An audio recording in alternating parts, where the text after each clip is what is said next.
Dahil August 1 na ngayon, unang araw ng Agosto, eto, hinawakan ko na naman ang aking mga tower crystal.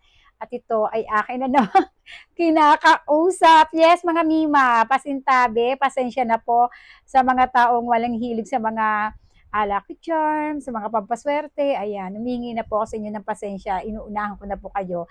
Kasi ako po yung tao na sobrang hilig ko talaga sa mga crystal, kagaya nito, pampaswerte, alam mo yon, nahilig talaga ako doon, mga Mima. So eto na nga, eto yung ginagawa ko, morning pa lang, hinahawakan ko na sila. Meron pala akong tatlong tower crystal dito.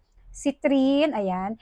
Ang citrine, ito ay malakas makaakit ng swerte, ng pera, ayan. The best to kung ikaw ay may mga negosyo, ganun. Pwede rin naman sa kagaya ko na walang negosyo para makaakit tayo ng mas maraming pera. O, di ba, gusto natin yun.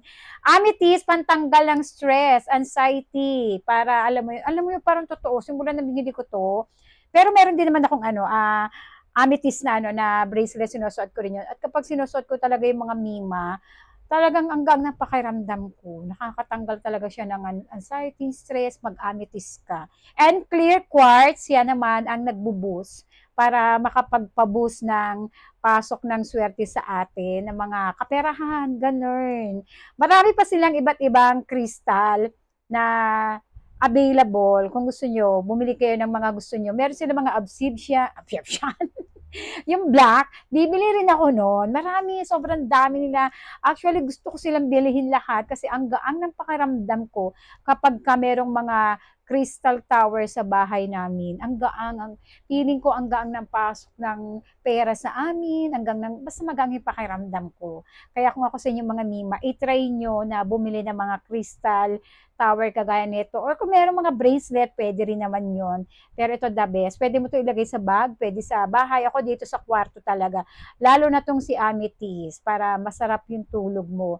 Iwas stress, saka anxiety. Itry nyo mga Mima, August 1 ngayon. Payamanin mo ako. O, di ba?